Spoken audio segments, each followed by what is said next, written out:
Howdy. So the way this will work is that I'm going to briefly show you some cool things that you can do with your badge, a few of which nearly got me sued, and we can move on from there.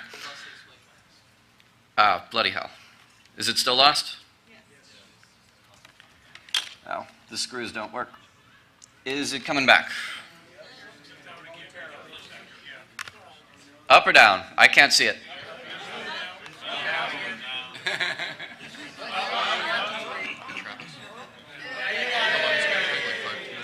Yeah. No. All right. Is it up? Great. Okay, so I hate modern electronics. And then my resolution drops to 640 by 480. The way that the projector works is that there's actually an EEPROM inside that contains the preferred resolution, and you can change that. So you can actually booby-trap a projector to only do 640 by 480. Can you see this now? Yes. Cool. Oh, wait, it's changing? Yep. Actually, I think it's an anti-matte chip in there. I hate technology. I see blue now. Yep. Confirm, great. Okay, now you can see it. The left side's cut off. The left side is cut off. Yeah, about 5 pixels. Okay. 5 pixels you can suffer. So this is my Hope badge, and I've installed the badge hacking kit. So on the back, I've got a USB port. If I plug my badge into the computer, we can do this nifty little trick. goodfet.nrf sniff-ob.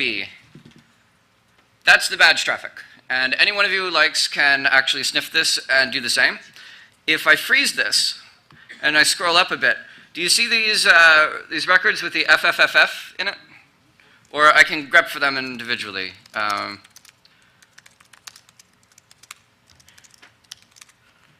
Okay, so these packets are coming from one of you who has reflashed the badge through JTAG and not bothered to include a serial number.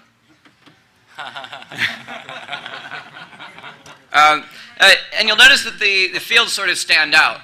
We disabled cryptography for this, so if you'd like to mess with the badge network or build things that respond to the badges, you can feel free to do that. I will be committing source code to the repository, which is on SourceForge. The project name is NHBadge. You can check it out by Subversion. All of the manufacturing files are already there, including the production files that were sent to the manufacturer. If you so like, you can also reprogram your badge to receive traffic in a standalone mode. If I could get some light up here. This is Rosie the robot. And her lights are blinking in response to badge traffic because there's actually a NextHope badge prototype on the rear that's wired to the LEDs. You can do any of this stuff you like. We'll be doing a badge hacking workshop tomorrow and Sunday. So have some fun. All right. Cool. Yep. Okay. Well, let me just go ahead a second. Go for it. Travis's mother made that stained glass Rosie the robot. Yes, I brought my mom to Hope. I have an awesome mom. Wow. Great. Thanks, Travis. How's everyone doing today? Enjoying Hope? Yeah, we've had a record number of pre-sales. There's a lot of people here. This is a really, really good vibe. You guys rock. So this is a panel of a lot of people who have been fairly pivotal in the badge project. So I'm Aesthetics, this is Travis, and why don't we all just go through and introduce ourselves and say a little bit. I'm kind of turned into the pointy-haired boss of the whole thing, so I'm the one who, takes the blame when everything goes bad, and try to push everyone to do a great job, and that's really not that hard with this team, because I think we have one of the best teams I've ever worked with. So, let's see, want to start from that side? Sure. Hi, I'm David. I was working directly with Travis, so I didn't have a huge amount of interaction with other people. For this conference, I created an alternate reality game, which happened at other conferences as well, and the first clue for it is in the badge. So I'm here basically if people know about it or if people have problems with it. Oh, next. I'm Mitch, and I oversaw the manufacturing of the badge and kind of herded a few of our little kitties to get things in on time, and even still, we got things a few minutes before the conference started. I'm Travis Goodspeed. I did the badge layout and design, and I ported the firmware from the OpenBeacon project, and also ported the GoodFed project to run on the badge. Hey, I'm Rob. I did most of the data mining that's occurring behind the back and most of the integration. I should also take a moment to say that this project would not have happened would not for the significant efforts of dozens of people who are not sitting here. This was definitely a major, major group collaboration. Yeah, I'm Pharmacon, and I was basically running around finding those people that were the extra collaboration and roping them in, and just sort of being like, "Hey guys, this is really fun, right? You want to sit and fix this? Because we need it." So. Hi all, I'm Echo. I'm pretty much writing games to try and make this con a little more friendly between all of us who don't really know each other and kind of are a little antisocial. So let's try and open things up and have a good time and meet new people. Cool. Now, it's kind of hard to see, the lights are a bit dim, but how many people were at the Last Hope? Cool. And how many of you have heard of Sputnik? Sweet. Okay. So this is really not just a group effort here, but it's also kind of an international effort. The other person who's here, or who could not be here, but he's definitely here in spirit, is Miloš Mariak, who created OpenBeacon, which is the company that did all the RFID readers, and we're very, very grateful to him. Now, a lot of people, they can't make it for various reasons, but Miloš in particular, he and his wife Britta just celebrated the birth of their first child.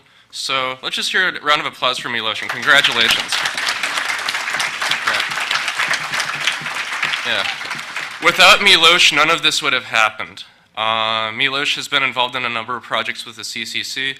Sputnik, I think he was also involved in Blinken Lights, and the Germans rock. I went over, and Mitch has also been over, I think a number of us, in Germany for the CCC conferences, and they've been very inspirational in helping us put together what we have now. So there's definitely a lot of history behind this, and we keep pulling in new people, and the more conferences we have like this, the more amazing new people we get to see.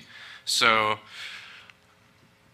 it's pretty cool. It's really exciting to be able to be a part of this and to be able to share it with everyone. And should we announce the website? Or should we just go through? I'll bring it up. Okay. During mine. So in that case, I'll just pass the conch over to you. All right. Is this up? How do I make this into presentation mode? It's your machine. Oh. I don't know. Don't make me press buttons on your machine. Okay. Oh. So, there you go. This might be automatically advancing. Just to warn All you. right. Okay, so I'm just going to give you some context on some things we're doing. So just for context, 2 years ago, we had this we also had this badge. It was one of the first conferences in Hackers that had an RFID badge that tracked everywhere you went.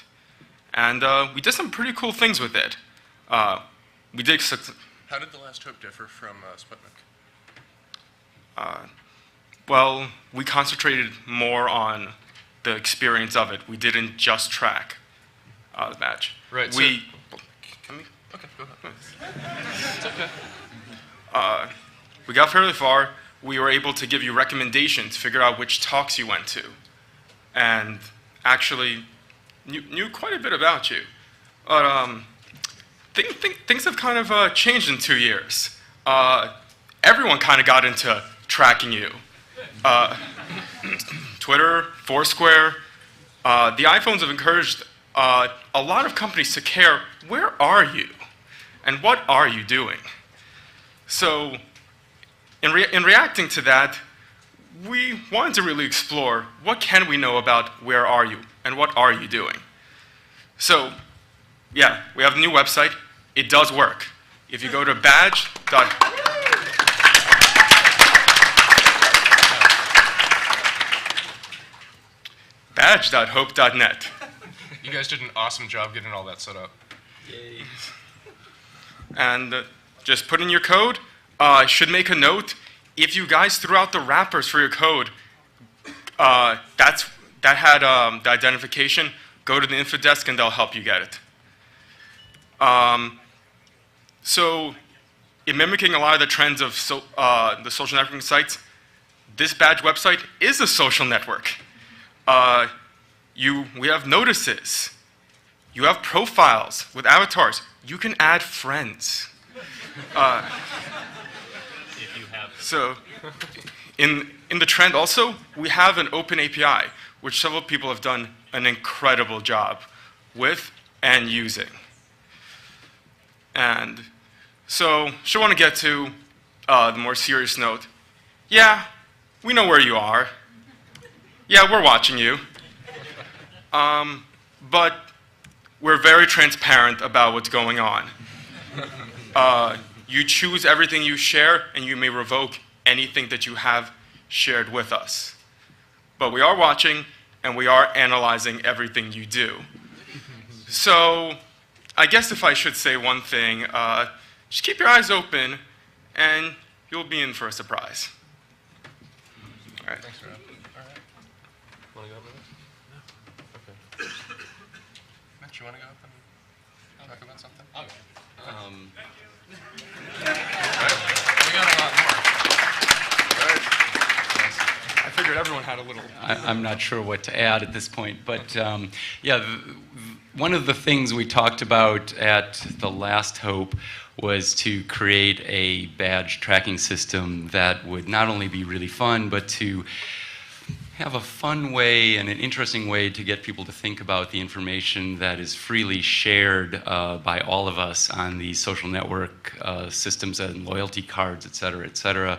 We use credit cards, we have phones, we have all these ways of having all of our information put out into hands that don't really care about us, but just to make a profit.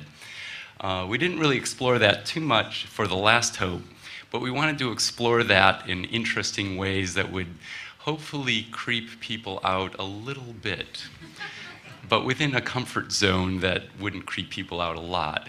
So that may or may not happen for this conference. My main job as well, besides for just interjecting stuff like that, is to get the badges manufactured with high quality and on time.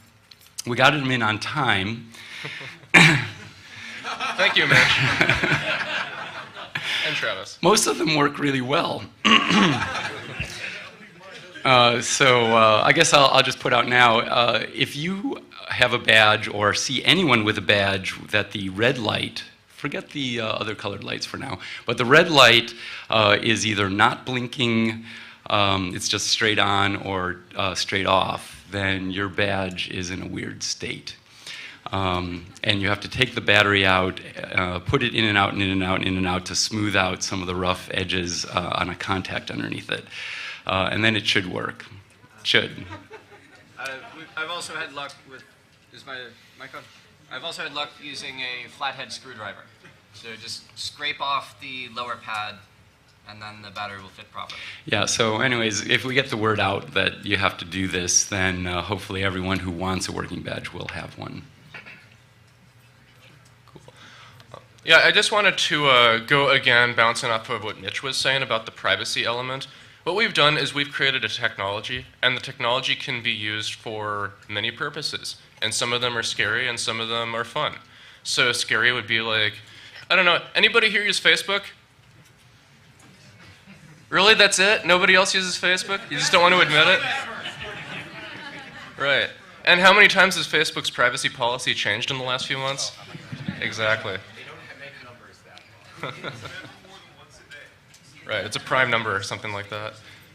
So we're exploring what happens when you take technology and make it open. So one of the criticisms that people have made is, well, you're doing all this, it's scary. What if some government and corporation sees it and wants to take advantage of everyone? Well, our answer is that we've made it open to people so that they can explore it and they can learn from it and they can create their own, not only their ideas and their own innovations, but also understand how it works so that when they see somebody that's misusing technology, they can try to teach them to have the technology be used in a better way. Because the whole purpose of this is to try to draw people together. When we did this experiment at the Last Hope, the entire point was, well, you're coming to a conference, right? And it means you probably want to get out of your basement and go make new friends or see old friends. And we're trying to create a tool that will make that easier and a lot more fun. So that's where a lot of the social networking element comes into play. We can see a lot of dots dancing around on the screen, sometimes click on them and get more information, but adding in all the social networking elements that are going to be on the website that you guys can access, that's going to make this way, way, way more interesting. So you can either view this as playing with some cool technology, you can view this as a futuristic society, you can view this as anything you want. And if you have anything to add to it, please let us know. That's why we released the API as being open and public. Should make a note about the API. Speaking of the API, if you keep an eye on amd.hope.net, there's going to be updates all through the weekend. We have example code coming in from various people, both that was written before, and a lot of it's actually being written literally while we're at this talk. So if you want to mess around, you want to use some examples, there's some examples in Python, there's some examples in Ruby. If you want to write some examples in another language, feel free to find one of us and say, hey, I want to chip in, and we'll add you to the repository, and then you can, add some more access to this and make it easier for people who know different languages to dig into the data, pull things out of the API, and just, see what kind of cool stuff is buried in there. Yeah, tangentially, there are two other people who have contributed this who I think, is Andrew Fresh here by chance? Okay, I don't see hands up in the audience or anything. So there are two people that also contributed a lot who may or may not be here. One of them is Michael Lee and the other is Andrew Fresh. They have done a lot of work on the mobile development side, which we've been trying to integrate. How many of you have smartphones? Androids and iPhones and stuff like that? If you guys saw any of the news we've been putting out over the last week or so, you can actually download an application for your phone and use it to interact with the conference. And the best part of all this was we released the Android app, right? So I was... What? It works great. Wow, that's a first. Awesome. It should. Yes.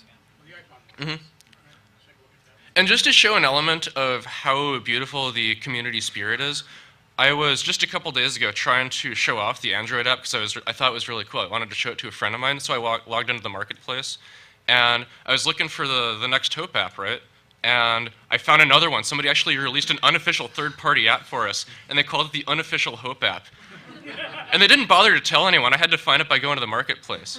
What did it do? It does a lot of the same stuff, but it has a really pretty layout. It's a little bit different. So that one's called Yet Another Hope app, I think. But yeah, so there are many, many ways that you can contribute and work on this project, even at the conference, because one of my favorite pastimes at a con is meeting somebody new and then spending the rest of the time working on some crazy project with them. And maybe you're up for 40 hours straight and you have a lot of Red Bull or Club Mate, but it's well worth it, and that's why I come to Hope. It's a lot of fun. So, yeah. So one thing we haven't really covered yet is some of the technical sides of it. Besides the badge, we have software side stuff. Do you want to talk about that at all? Like the database and all that stuff?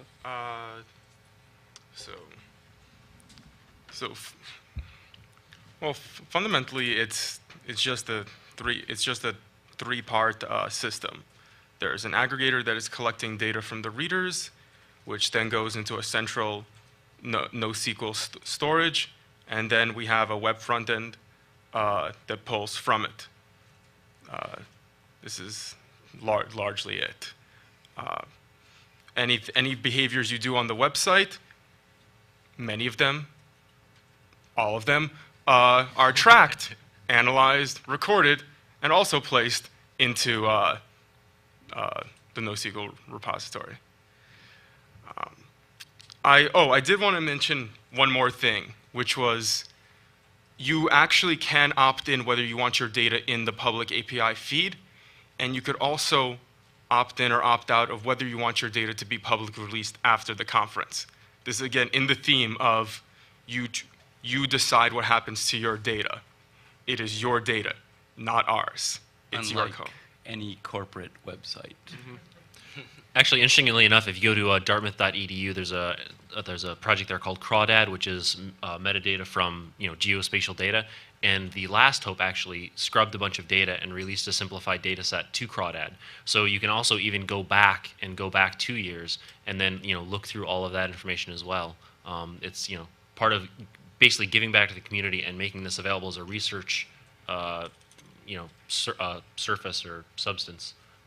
Yeah, and I'll just put out there that now that the website is working, we encourage you to give up as much of your personal information on that website as possible. Yeah. Absolutely. The more you give up, the more fun it's going to be for everyone, especially us.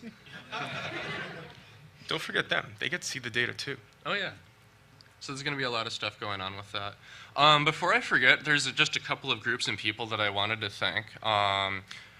Let's see. How many different parts do we have? So we have the people who are working on the badges, which was basically you guys. Is there anybody you want to thank in addition to yourselves for the badges? No, will suffice. Okay, fair enough. Yeah, and we use the same manufacturer that I use for TV Be Gone, and he did a lot of work for free, basically. He didn't make any money on these badges. Actually, I think there is one person we should say thank you to, and that's Texas Instruments. Oh, yes. Oh, yeah. Okay. Oh, no, there's a valid reason. So, as this was beginning, I really wanted to add USB support to the badges such that they could packet sniff and all of that fun stuff, but the Texas Instruments chips that I wanted for that were rather expensive. They donated $25,000 worth of chips, which is actually more than the entire production run cost. So a hand for TI.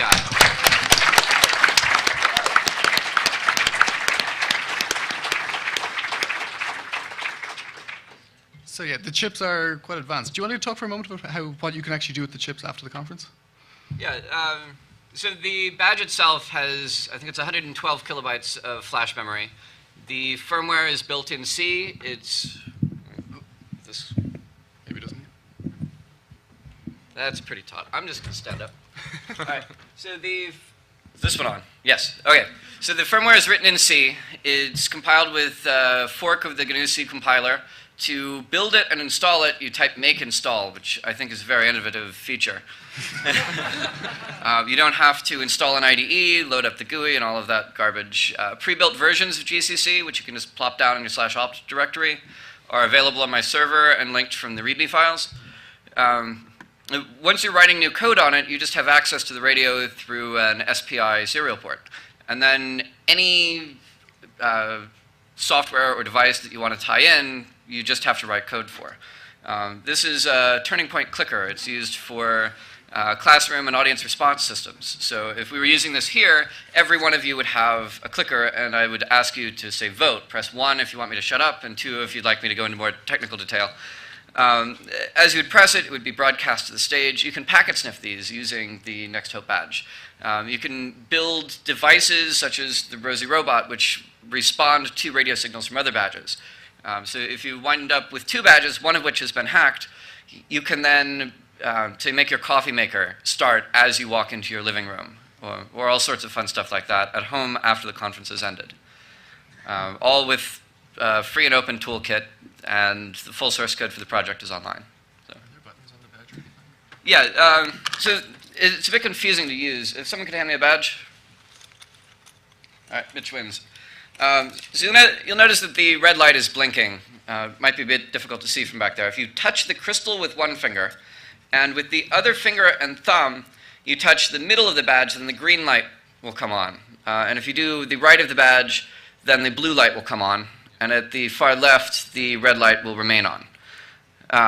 These badge presses are also broadcast along with your serial number to the servers, and they can be queried through the network. It is part of the data set, is it not? Yeah. Yes. So if you want to, I don't know, say touch your badge at the instant that something interesting happens, you can later look back through the data set and see when the button switches over. As another nice little feature, the manufacturing tolerances of these chips are stored in their own flash memory. And these are broadcast with every single packet. So by taking the packet log after this conference has ended, I will know the exact manufacturing tolerances of 1,800 MSP430 microcontrollers out of 2 batches. And in doing this, I can then figure out how far they vary and all sorts of other fun and useful stuff. Nice little cluster analysis. Yeah. And I think that this is actually by far the best development kit for the MSP430, because everything's in place and there's an open tool chain and everything. So have some fun with it and use the MSP430 in your own product designs. Yes? Can you tell us a little bit about the different pin pads that were exposed? Yes. Let me pull up the design if you don't mind. That'll make this a lot easier to go. So the the path that I'm in right now is my screen showing? Okay, cool. So this actually is the Subversion repository that you can grab from the server yourself. If I go into the hardware directory, there are a couple of older ones that weren't, they were only manufactured as prototypes, but it's the NHB 12 or 12B that is the badge you have. And we can open the schematic. It is an EagleCAD file. You don't need any special licenses or anything. The freeware version will suffice. It's Eagle. Of course, it's shrinking what I want to show. So this is the badge. If we zoom in a bit, here you have the JTAG connector. And this is what the badges are programmed by during production. A programmer is placed into it, then a Windows batch script calls a Pi2exe executable, which reflashes the badge with new software, and then also with a test case. So I verify on every single badge that the radio is receiving traffic, and that ensures that I have no analog problems as far as how the radio is wired. Moving over here, we have the ICE pads. This is a breakout of the SPI port, which connects to the radio. If you tap this, you can actually watch the traffic going back and forth between the microcontroller and the radio. And on other boards, you might want to tap this to figure out which channel or packet length or MAC address is being used. We'll be doing that to an ANT microcontroller demo board in the Sunday workshop to determine the low levels of the ANT networking protocol, which is used by sports watches and heart rate monitors and things like that. If anyone here is from a company that might be offended by this, please buy me a beer. Up here we have, on the right, we have the BSL connector. I don't know whether or not this will work because I've never tried it, but this should work with an FTDI cable if you send some special flags to the bootloader, and that might be a lot easier than soldering the badge hacking kit. As I zoom out, and everything in red here is on the top side of the board, and everything in blue is on the bottom. You might want to look at your own badge as I'm going through this. This here out at the left, and then the 2-road chip that's on the bottom, which are not populated on your badges, are for a USB port. That's how I run the packet sniffing code, and it also makes software development a lot easier because you can reflash the board without a JTAG programmer. The soldering of this is difficult, but there are kits available, and if you are patient and you do not use your soldering iron as a chisel, you can get it working. Yeah, this is not. It's not for beginners. It's not for beginners. It is a lot of fun though, and there's a good sense of accomplishment if and when you get it working. Out here at the right, there's a surface mount. There's a surface trace antenna. This is not perfectly tuned, but it's close enough that packets get in and out. And then down at the bottom, these 8 GPIO pads can be reprogrammed to do anything you like. So if you're trying to build an add-on module to your board, say you want to add a second radio to it, or you want to make it into a TV Begon, or anything else you can imagine, you can just wire this out to any other board and then write C code that runs inside of the microcontroller and talks to it. Or you can patch the firmware to behave slightly differently to use those I/O ports. When I built the Rosie robot, I just took the 7 and 8 pins out here on the right, and I wired them up to the LED eyes, and then ran the other side of the LEDs to ground, put a series resistor in between, and I ran a self-test routine that receives radio traffic. And then instead of blinking just the internal LEDs, I had it also blink the eyes. This is port 3 on the MSP430, but you can find that in the schematics. Any other questions? All right. In my talk tomorrow on building and breaking the Hope badge, I'll be going into absurd technical detail on how this works and how I've reverse engineered similar devices. So, all right, thank you.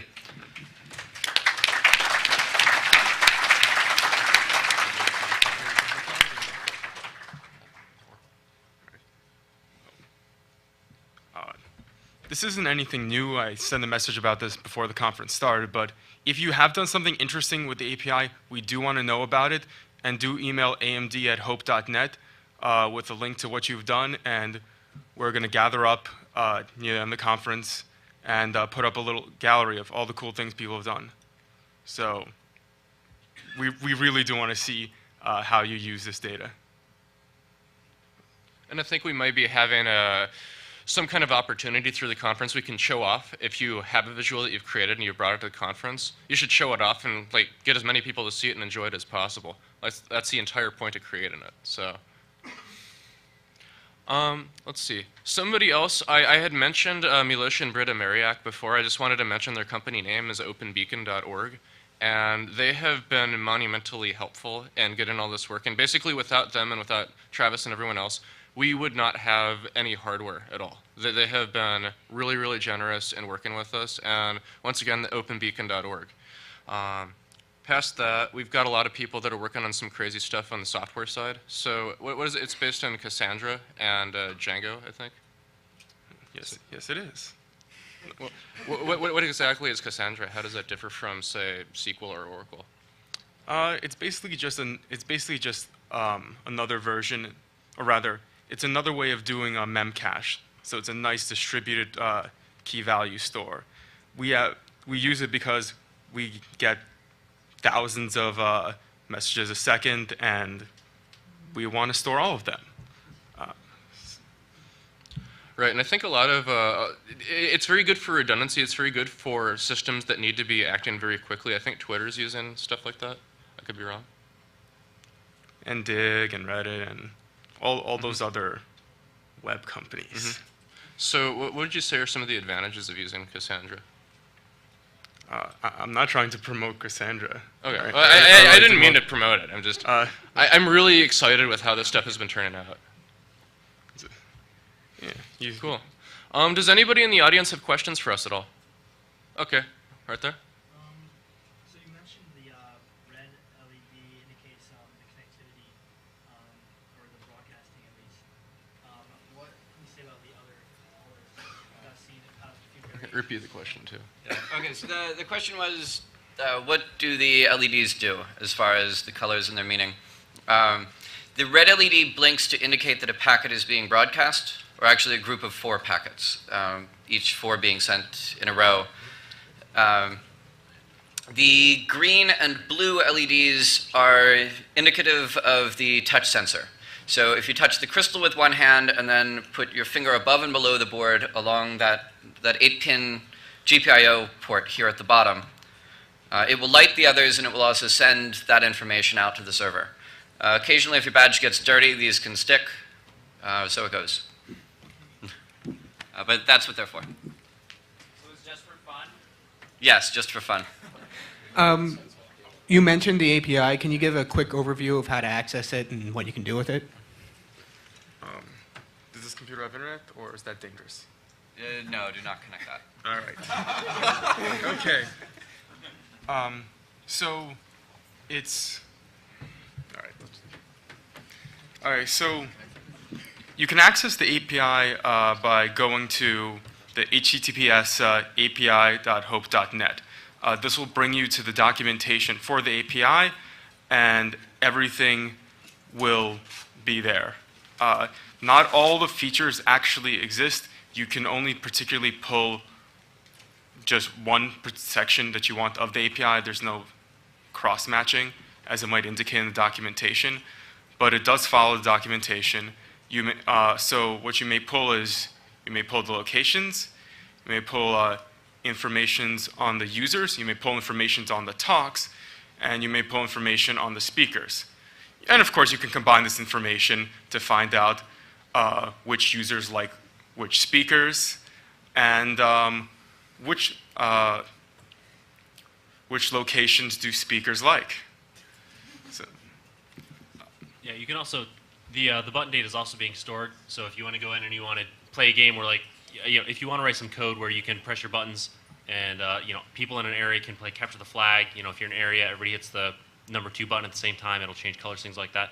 Those games are totally available to write, and that's actually what a lot of us are going to be working on over the weekend, is kind of doing things live on the spot with what data we have and trying to make up some games, some interactions, things like that as the conference goes along. Are you doing anything with the Last Hope badges?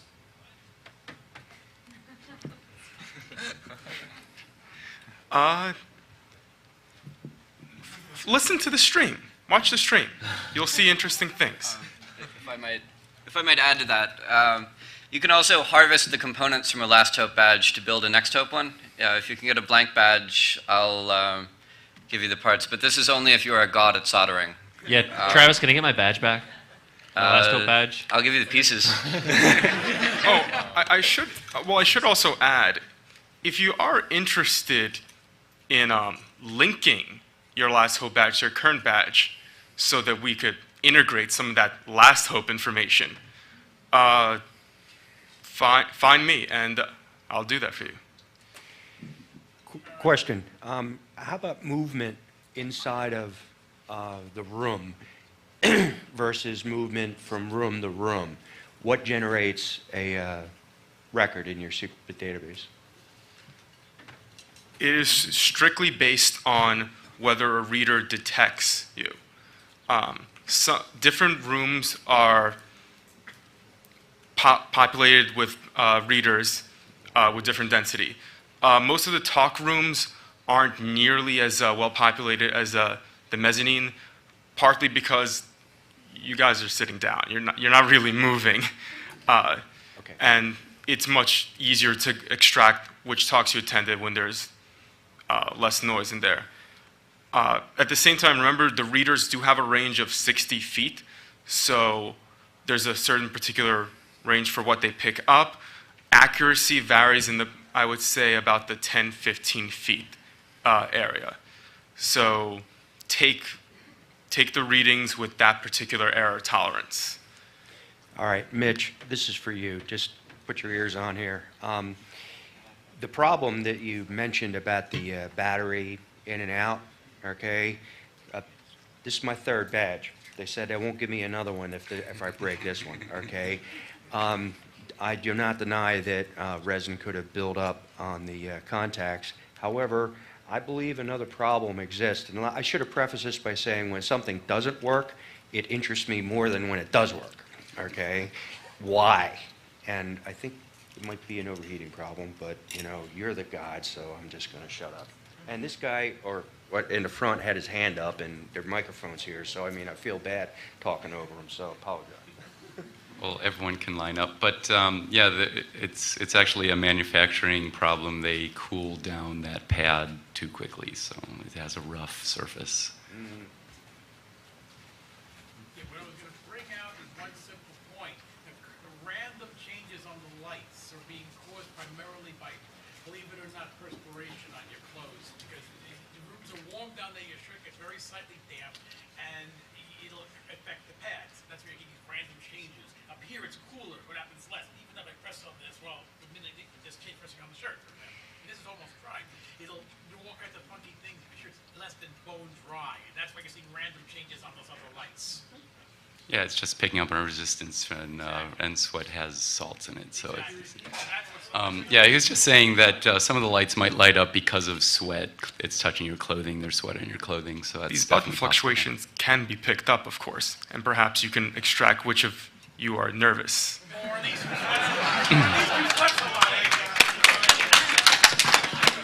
I'll just point out that is now under total record that all of you have been hanging out with known hackers.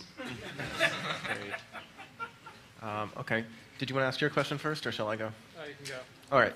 I know that you guys want people to write applications using your API and such, but I know that you guys have mentioned several times today blips on the map, and I know that looking at the OpenBeacon and Sputnik websites for a couple of years now, I've seen that they have maps where people walk around a room and you can kind of track them. Do you guys have a website that has a map of the rooms with blips walking around? Because if you do, I haven't found it yet. There was one last time. Yeah, there was last time. There was last time. What? There was last time. Yeah. It'll be there. We haven't updated the page yet. Yes, no, but, maybe. It'll be getting put up in about an hour. Okay. And where should we look for that at? On the AMD dot or the badge dot? Or? Yeah, look for that on amd.hope.net, and we'll put up a link that links to it. We're also going to pull a plasma screen up and set it up in one of the rooms that'll have that same visualization on it. Good. Very similar to what we had at the last Open. And maybe we can click on a badge or something and see the number, and we could find some particular person, for example. Yeah, exactly. Okay, good. I look forward to that. There also may be a flying feature if it works right. So.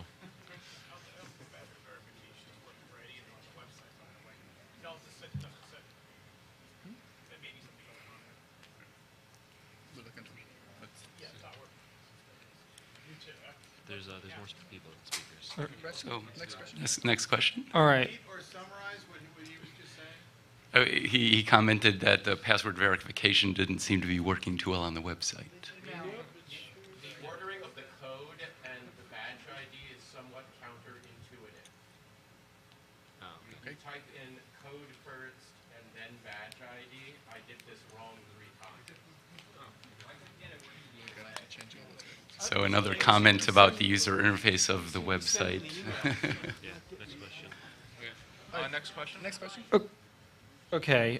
First of all, you mentioned that there are badge hacking workshops. Can you just say when exactly, what should one bring? Does one need to bring their own soldering iron or? Okay. So the question, oh, never mind, he has a mic, so you know the question. This is crazy. I can't see any of you, but I can see the red lights blinking. And occasionally a blue one when someone's nervous. So the badge hacking workshops will be going on in the Hardware Hacking Village. Is that what we're calling it?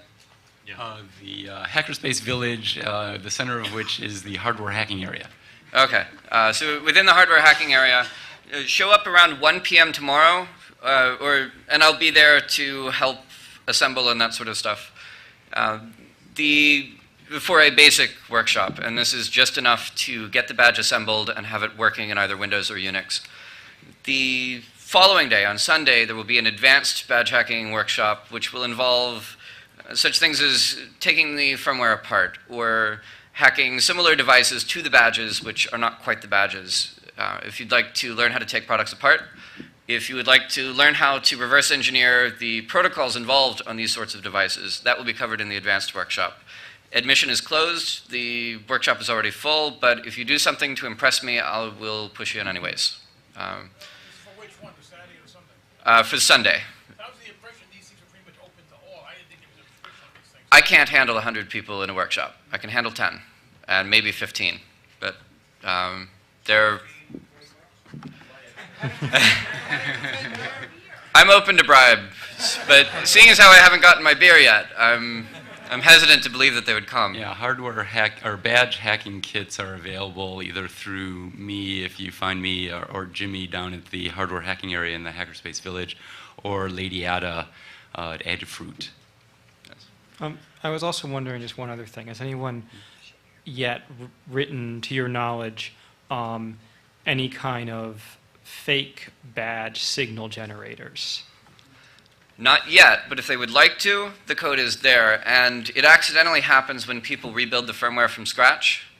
The way in which the firmware works is that the serial number is flashed first, and then following the serial number, the firmware is written on top of it. If the serial number is not written, it defaults to -1 or all Fs, and I've seen some F badges walking around. Maybe I'll build a directional tracker for you guys. But, good going. And we'll light up your badge blue. Yes. Next question. When placing the OpenBeacon receivers, did you put them all in public areas, or are there some in the more inaccessible areas of the building, like the maintenance tunnels? There's one in every bedroom of the hotel. Conference hookups will be posted on a poster on Sunday. Yeah, it's our version of the wall sheet. Yeah. When thinking about the readers, you have to think beyond the walls. Cool. Next question. Yes, I have a question. How could you connect me? I'm interested in working on the AMD project. I have absolutely no clue at this time, but I have flown all the way from California to to learn about this and to get my hands dirty. How could you connect me to someone who will get me started and get me engaged and make my hours productive in this workshop? Go down to the AMD area and say you want to help. Okay, it's where is that? Where is it? Well, you're talking about hardware or software or both? What? Both. I mean anything. Anything? Yeah, so where are you guys hanging out for the software? The hardware is all happening in the hardware hacking area at the Hackerspace Village on the mezzanine. And me and Jimmy and many, many other people are really good at teaching people soldering. It's really easy. Anyone can learn, and everyone, I've taught well over 10,000 people, and little kids, big kids, whatever, it doesn't matter. So if you're into it, you can do it. The badge hacking kit is definitely not for total beginners, but if you're comfortable with soldering already, you can definitely do it. So come down there and we'll show you whatever you want to learn. Cool. If you're interested in doing any software development, we're downstairs by the knock. Just ask for AMD. They're going to send you to me. So just come on by and see what you can do. Yeah, anyone else who wants to help out is definitely encouraged. We love community collaboration. So. Yeah, definitely. Anyone who wants to help teach people soldering or help out down at the hardware hacking area, it's totally open. It's totally anarchy, and we embrace it. Next question. Hi, I had two questions. The first one is, how far away can you guys read our information? Like, if we leave the building, or is it just within the building? It can be read whenever you are within 60 feet of a reader, and any badge can be retooled to become a reader. So you won't be held in the database outside of the building, but if I were at a coffee shop running the software and you walked by, I would see that. Okay. Or if you happen to also register, say, your Twitter name as your username or things like that, maybe some data might accidentally pulled from Twitter that associates you with venues you're visiting, things like that. There's a lot of people who use the same handles everywhere or use your name everywhere. So, if you find, that you've set up authentication and are going out and you've clicked yes on those, autofill on this website and automatically fetch data for me, we're hopefully going to be pulling data from other sources if you allow us. Also, there's some delightful research by a neighbor named Nick DiPetrillo, who might be in this audience. And basically, it's possible to do the same thing that we're doing through OpenBeacon and AMD, except through the cellular phone network. This can be used on any GSM phone worldwide, without the consent or knowledge of the person being watched. So turn your cell phone off, too, if you really don't want to get tracked.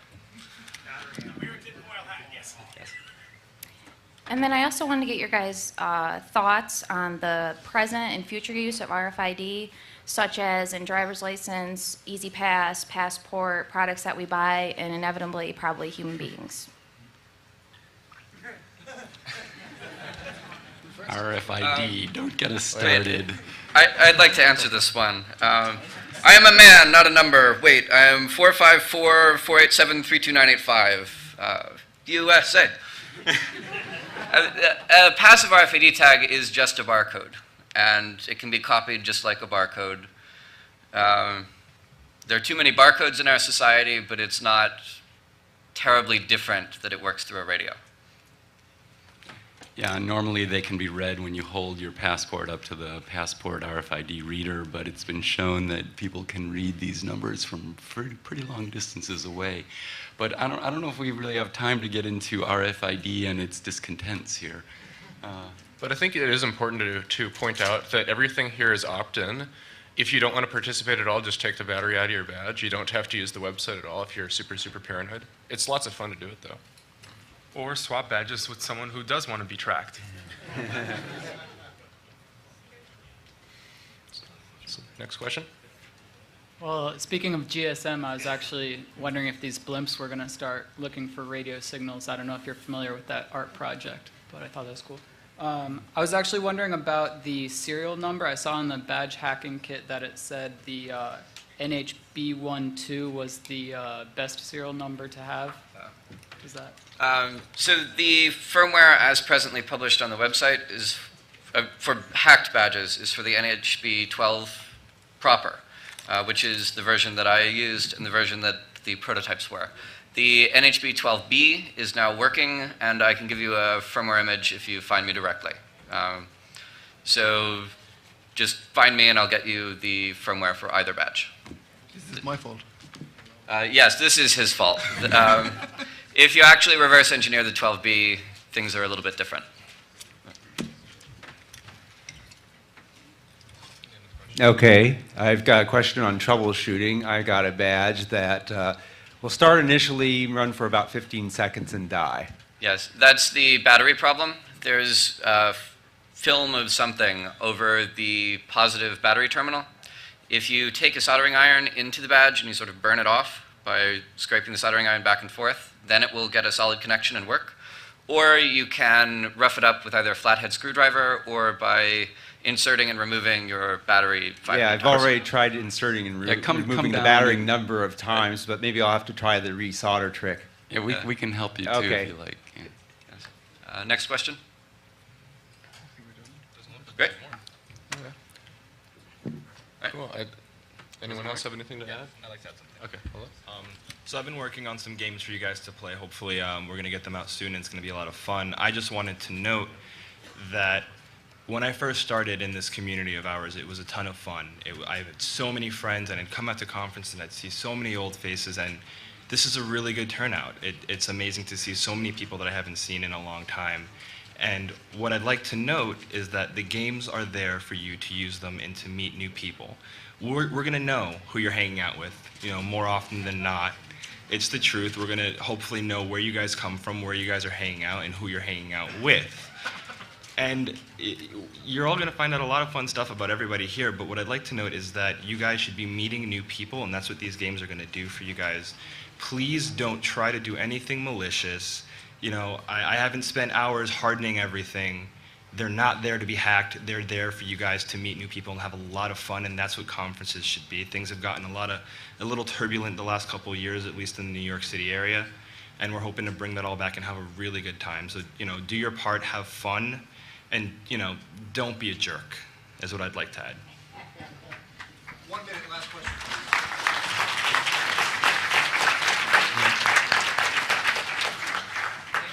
If I can add a question myself. Oh, sorry, go ahead. Yeah. Are the games supposed to be active now or later sometime? Pardon? Are the games supposed to be active now or sometime later? They're going to be up later today. Oh, okay. And we'll be making updates on the website soon. So same thing for the stats, I guess. Yeah, if you're following the Twitter, it'll be up there, you'll know. All right. The thing I was about to ask that someone I'm sure is thinking is, if someone hasn't registered yet, and they do register at some point in the next couple of hours, will all the previous information so far today be logged and accessible? All the tracking data, I believe, has been logged. Okay. Okay. So if they have met up with people, they'll be able to find that to the data Yep, set. right. Sure. Next time, gotta boot you off, sorry. All right. All right, cool. All right, see ya. I just want to say, a lot of people on the team have been up for many, many days straight. So, yeah, this team rocks. Yeah, thank you all for letting us do this. Let's go through and introduce ourselves and say a little bit.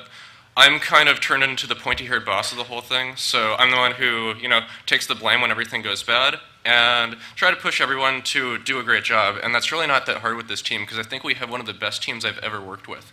So let's see. Want to start from that side? Sure. Hi, I'm David. I was working directly with Travis, so I didn't have a huge amount of interaction with other people. For this conference, I created an alternate reality game, which happened at other conferences as well, and the first clue for it is in the badge. So I'm here basically if people know about it or if people have problems with it. Oh, next. I'm Mitch, and I oversaw the manufacturing of the badge and kind of herded a few of our little kitties to get things in on time, and even still, we got things a few minutes before the conference started. I'm Travis Goodspeed. I did the badge layout and design, and I ported the firmware from the OpenBeacon project, and also ported the GoodFed project to run on the badge. Hey, I'm Rob. I did most of the data mining that's occurring behind the back and most of the integration. I should also take a moment to say that this project would not have happened would not for the significant efforts of dozens of people who are not sitting here. This was definitely a major, major group collaboration. Yeah, I'm Pharmacon, and I was basically running around finding those people that were the extra collaboration and roping them in, and just sort of being like, "Hey guys, this is really fun, right? You want to sit and fix this? Because we need it." So. Hi all, I'm Echo. I'm pretty much writing games to try and make this con a little more friendly between all of us who don't really know each other and kind of are a little antisocial. So let's try and open things up and have a good time and meet new people. Howdy. So the way this will work is that I'm going to briefly show you some cool things that you can do with your badge, a few of which nearly got me sued, and we can move on from there. Ah, bloody hell. Is it still lost? Oh, the screws don't work. Is it coming back? Up or down? I can't see it.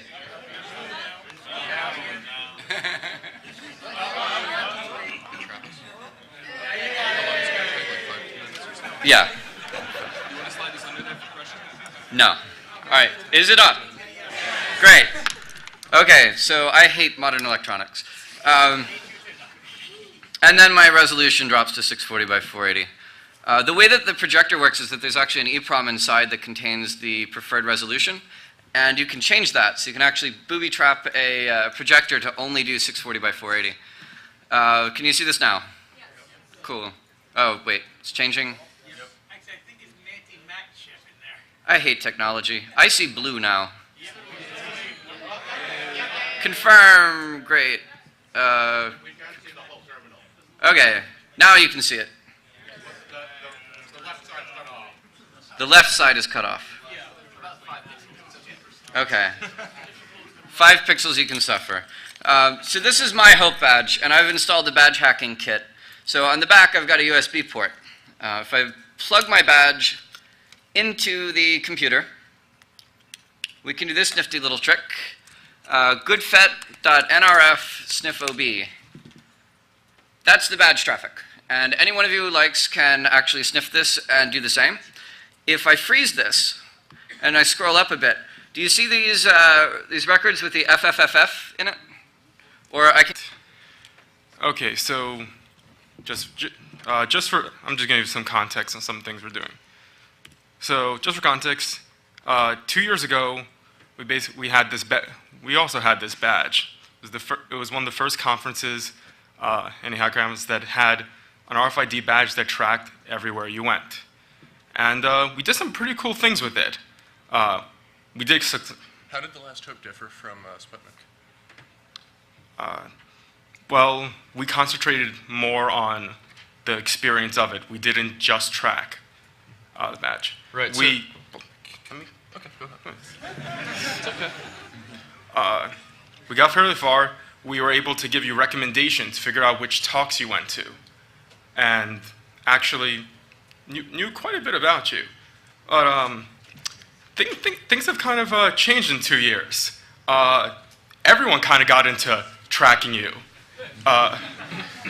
Twitter, Foursquare, the iPhones have encouraged a lot of companies to care, where are you?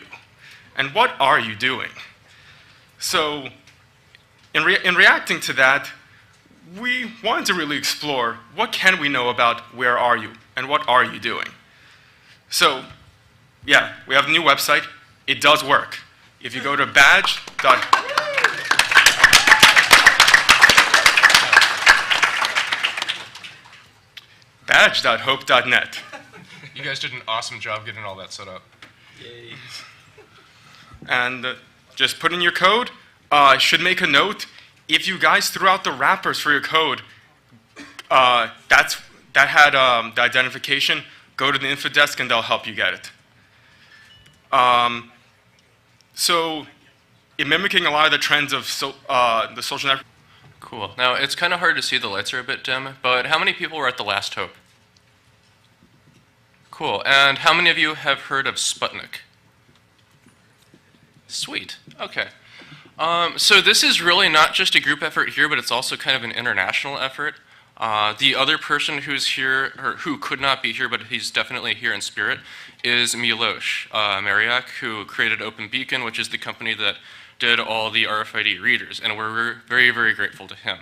Now, a lot of people, they can't make it for various reasons, but Miloš in particular, he and his wife Britta just celebrated the birth of their first child.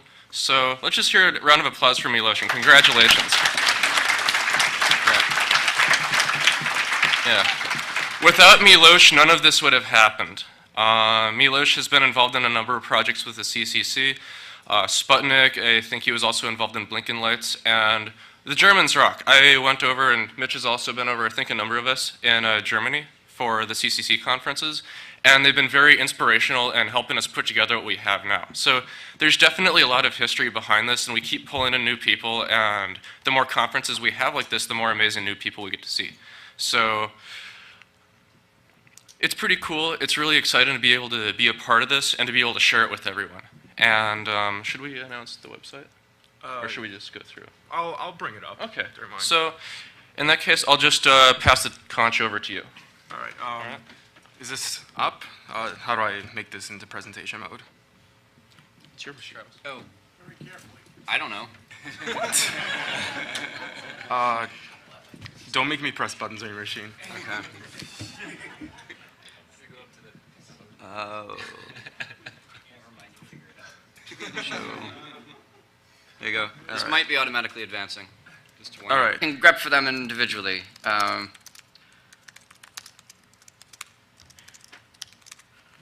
Okay, so these packets are coming from one of you who has reflashed the badge through JTAG and not bothered to include a serial number.